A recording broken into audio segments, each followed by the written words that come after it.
Hello, what we're going to talk about today is slipped or loose radiator brackets.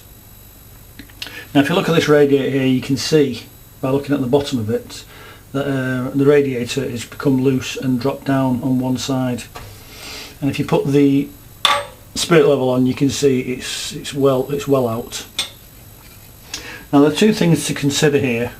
One is when you're fitting a radiator anyway, it should very slightly rise to the air vent side, so the air will travel towards the air vent bleed valve, so you can bleed the air out. If you do it the other way around and it's rising up the other way, you'll get an air pocket trapped in the other side, because you can only bleed most radiators on one end. Now the other thing to consider is that sometimes when you fit a radiator and you sort of iron it up against skirting boards or window ledges, if in the case it's fitted underneath a window, the radiator can be level by the spirit level but look out when you compare it against the skirting board or the window ledge.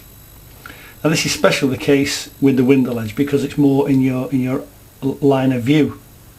So sometimes what you have to do is carry out what's called pleasing to the eye, i.e. you have to line it up to some degree with the window ledge. If it has to go underneath the window, there's no way around it.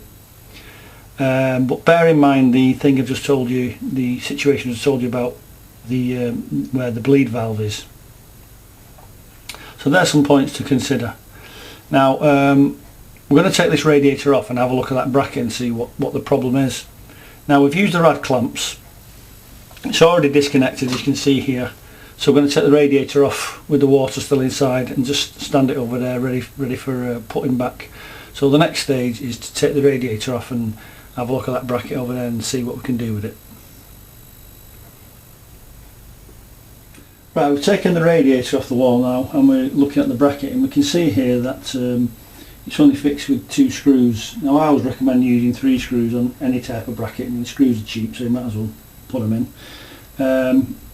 Now the screws have been put in on the adjusting slot. This is the adjusting slot that you use to move the radiator valve up and down should you require. Now the problem with these is, because the slot is so wide and the screw heads are quite thin, they don't grip very well on the slot. Now most radiator brackets have one fixing hole, which is that one at the top there, which has got nothing in it, and like I say, the adjusting slot. I always put 2 screws in the adjusting slot and 1 in the fixing hole. So what we need to do is to first of all remove one of the screws.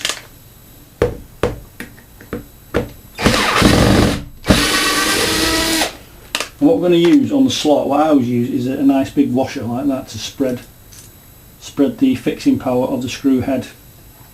So that is, like I say, that's loose. So to get the radiator bracket level, I'm going to put a straight edge, a long piece of wood like that, across from one bracket to the other, and place your spirit level on the top.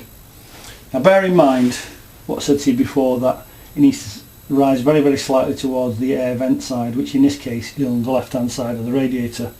So what I do is I'll position that up, checking the bubble, and that's now rising very slightly, very slightly to the air bleed end, and just tighten up that screw there, the existing screw.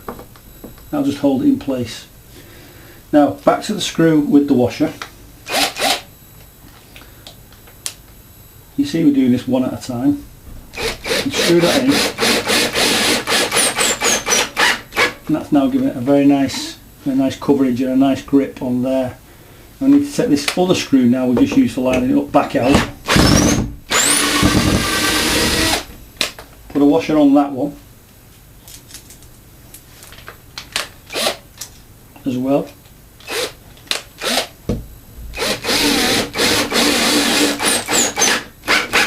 That's really tight, the fixings are quite good.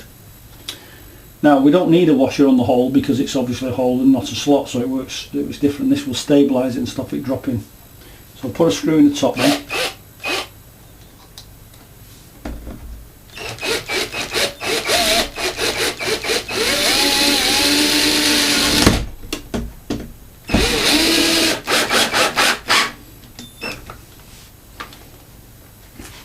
fortunately this is a plasterboard wall, and this has been fixed onto one of the studs, so it's very much easier. That's going into wood, which is always very nice to do. Sometimes if you're on a brick wall and you can't get a fixing on these slots and holes that they give you, unfortunately you have to drill fresh holes in the bracket and remark and drill till you catch a nice solid brick.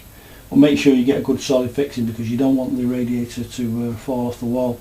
And that's done now. Check the level. Yeah, it's just slightly rising up to the left hand side. So we're now ready to rehang the radiator. Okay, so we've refixed the slipped bracket on that side now, secured that up. I've rehung the radiator. Next thing to do is check the level, the spirit level, and yes, you can see it's just very, very slightly rising to this end, which is where the air vent valve is. And if you actually look at it with the skirting board there, the skirting board I've checked is level. Looks nice and level with the skirting board. So all that's left is to reconnect this end up to this valve here. So I'll quickly do that. Just take off the rag clamp, pull that out of the way, slip the valve on, tighten that up, get all your rad wrench, your rad spanner, and just tighten up the union. That's it. That's that reconnected. Remove your rad clamp.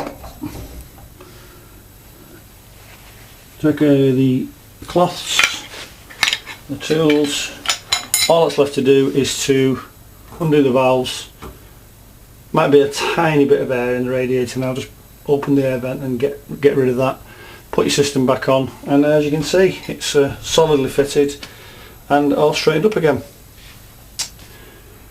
Thanks for watching.